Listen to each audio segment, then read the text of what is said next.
पिछले 10 वर्षों से अपनी मांगों को लेकर सरकार के चक्कर काट रहे निजी स्कूल संचालकों का सब्र का बांध टूट गया है। Private school federation of India ने निजी स्कूल संचालकों की मांगें पूरी न होने को लेकर हरियाणा सरकार के खिलाफ भारी नाराजगी व्यक्त करते हुए जंग का ऐलान कर दिया है।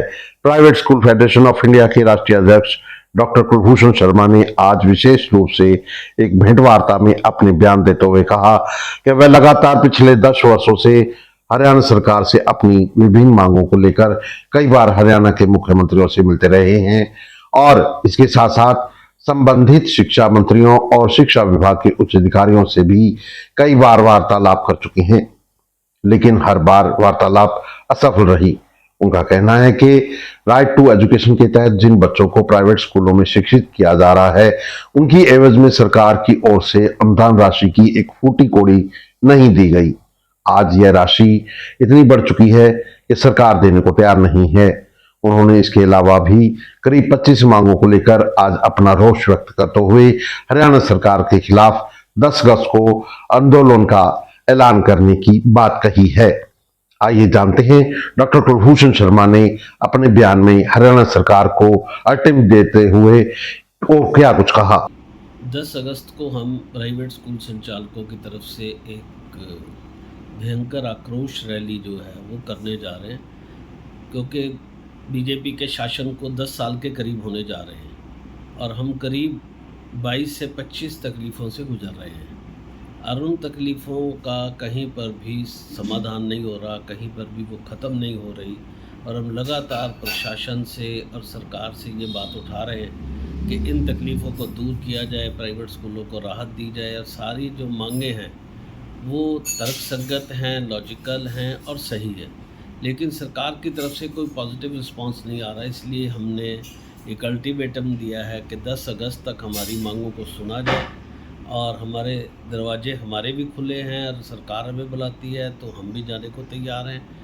लेकिन अगर 10 अगस्त तक बात नहीं सुनी जाती तो फिर हमने अपनी रैली का ऐलान किया हुआ है, उस पर फिर अपना आक्रोश सबका फटेगा, तो उसकी जिम्मेदार जो है वो सरकार होगी। ये federation of private school association के बैनर के तले होगा और अभी तक जो प्रस्तावित जगह है वो अम्बाला शहर है कि अम्बाला शहर में ये रैली की जाएगी। और हमारे जो मंत्री हैं इस समय असीम गोयल जी, वो भी अम्बाला शहर से हैं और ट्रांसपोर्ट मिनिस्टर भी हैं। तो जो दो उनके पास मंत्रालय दोनों स्कूलों से संबंधित हैं और हमारी काफ़ी मांगे जो हैं शिक्षा के अतिरिक्त जो हैं वो ट्रांसपोर्ट के साथ या प्लेवे स्कूलों की जो मांगे हैं वो उनसे संबंध रखती हैं। इसलिए अम्बाला शहर का चयन किया गया है ताकि हमारी आवाज़ उन तक पहुँचे और वो भली भांति शिक्षा जगत की समस्याओं को जानते भी हैं। तो अब वक्त है जब उनके पास ताकत है तो वो इसका समाधान कर प्राइवेट स्कूल को राहत दें, ताकि जो उनका प्रेम प्राइवेट स्कूल की प्रति है वो दिखे। तो हम इस समाधान के लिए इस रैली को कर रहे हैं। तो हमारी शिक्षा मंत्री जी से भी मांग है, माननीय मुख्यमंत्री जी से भी मांग है और असीम गोयल जी से भी मांग है कि ये मांग पत्र उनको भी हम पहुंचा देंगे। डिप्टी कमिश्नर को भी हम देने जा रहे हैं 2-1 दिन में, जो मुख्यमंत्री के नाम भी होगा, असीम गोयल जी के नाम भी होगा और हमारी कोशिश होगी उनको भी दिया जाए। माननीय शिक्षा मंत्री जी को भी हम भेज चुके हैं। तो इन सारी बातों को लेकर अगर हमें राहत मिल जाती है तो बहुत खुशी की बात है, अगर राहत नहीं मिलती है तो फिर ये रैली हमारी करना मजबूरी होगी। देखिए, मुख्यमंत्री जी से भी हम कई बार मिल चुके हैं और हमारे साथी भी कई बार मिल चुके हैं, अलग अलग ज़िलों के साथी भी मिल चुके हैं। ऐसे शिक्षा मंत्री जी को भी मैं 2-3 बार मिल चुका और हमारे ज़िलों के अन्य साथी या यूनियन के अन्य पदाधिकारी भी जो है मिल चुके हैं। इसी प्रकार असीम गोयल जी के साथ भी लगातार लोक संपर्क में हैं। तो कोई ये नहीं कह सकता कि प्राइवेट स्कूलों की मांगें उनको पता नहीं है, लेकिन राहत कहीं से नज़र नहीं आ रही है। तो अगर राहत नज़र नहीं आएगी तो मैं बहुत स्पष्ट ये कह देना चाहता हूँ कि प्राइवेट स्कूल त्रस्त हैं, ग्रस्त हैं। अगर उनको राहत नहीं मिली तो वो किसी का भी कहना नहीं मानेंगे, क्योंकि समस्या उनकी है। तो उसका फिर जो आक्रोश है वो पार्टी के खिलाफ जो है फटेगा। एक तो हमारा 134 का अरबों खरबों रुपया है, 9वीं से 12वीं का आज तक एक भी पैसा नहीं दिया गया और जो पैसा दिया गया वो ऊँट के मुंह में जीरा है।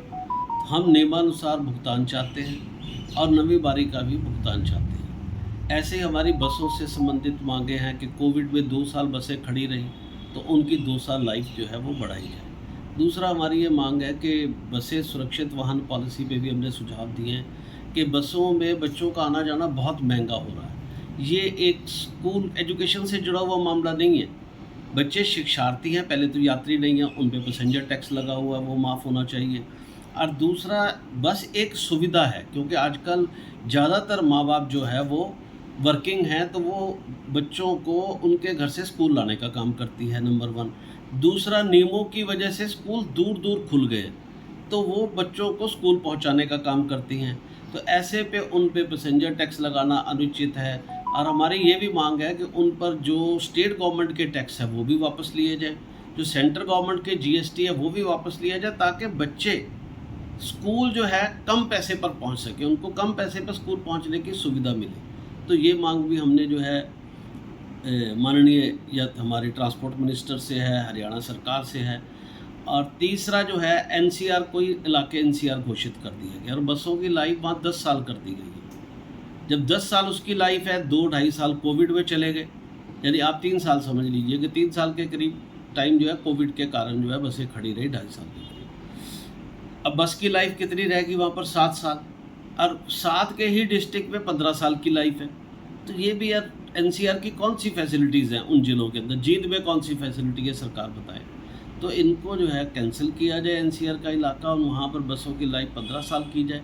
और जो 15 साल की भी लाइफ है, हमने ये भी मांग की है, क्योंकि बसें 20-25 दिन महीने में चलती हैं, 220 दिन के करीब पूरा साल में चलती हैं।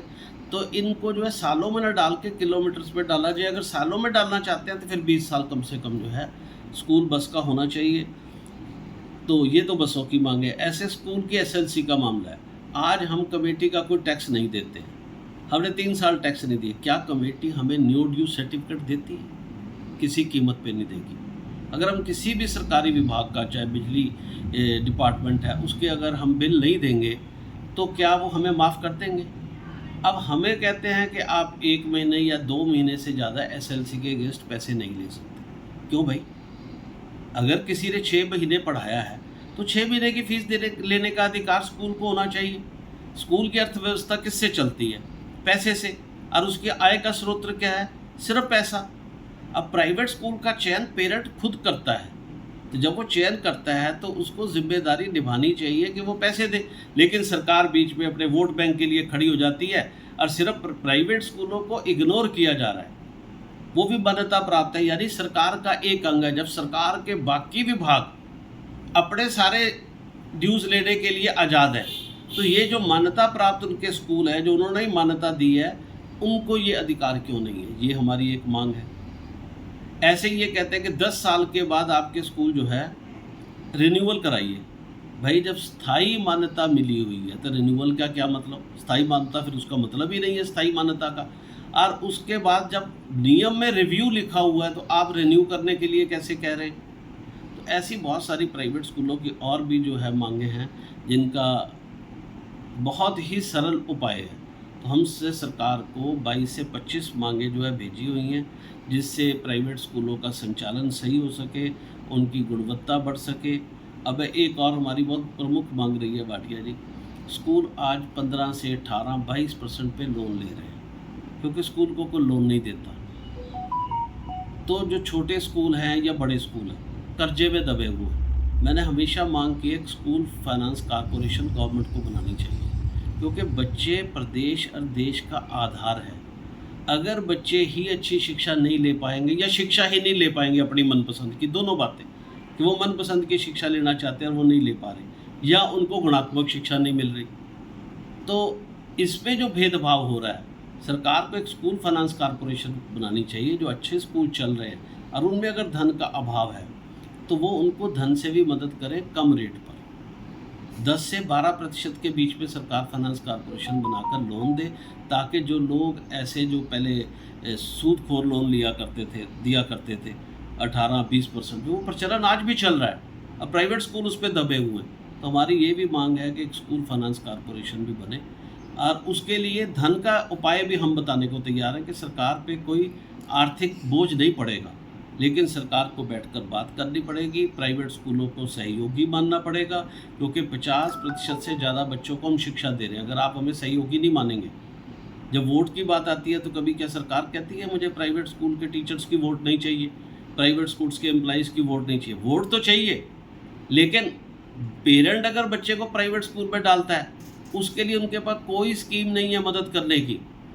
तो हम कहते हैं कि दोनों तरफ से बच्चों को बराबर समझा जाए, ये जो भेदभाव है इसको ख़त्म किया जाए। इन सारी बातों को लेकर ये रैली करने हम जा रहे हैं। सबसे बड़ी खामी भाटिया जी ये है, मैं बड़े खुले स्वच्छंद बातें कह रहा हूँ कि नई न्यू एजुकेशन या नेशनल एजुकेशन पॉलिसी धरातल में फेल हो जाएगी अगर सरकार ने कोचिंग को रेगुलेट नहीं किया, डमी सीटों पर प्रतिबंध नहीं लगाया। न्यू एजुकेशन पॉलिसी का मतलब है कि बच्चों का हॉलिस्टिक डेवलपमेंट हो, वोकेशनल लैब में वो जो है अपने स्किल्स को इम्प्रूव कर सके, लेकिन बच्चा तो स्कूल में ही नहीं है। इवन जो सरकारी सीबीएसई के स्कूल हैं इनमें भी ये कुरीति आनी शुरू हो गई है। सरकार को बड़ा अवेयर होना चाहिए। वहाँ डमी सीट 6th ऑनवर्ड बच्चे जो है डमी सीट ले रहे हैं, और 9वीं से 12वीं में तो ये प्रचलन बहुत तेज़ है, तभी तो कोटा में जाकर बच्चे बैठे और वहाँ पर सुसाइड कर रहे हैं। सरकार इस तरफ कोई ध्यान ही नहीं दे रही, और इसी की वजह से जो नीट का पेपर भी लीक हुआ, इसकी जड़ें भी कहीं ना कहीं इसी सिस्टम की ओर इशारा करती हैं। तो अगर ये सिस्टम डमी सीट का सिस्टम ख़त्म नहीं हुआ, कोचिंग जो है बच्चा स्कूल में भी बैठा नहीं और कोचिंग में बैठा है, इस चीज़ पे प्रतिबंध नहीं लगा, तो न्यू एजुकेशन पॉलिसी का भी वही हश्र होगा जो पिछली एजुकेशन पॉलिसीज़ का हुआ।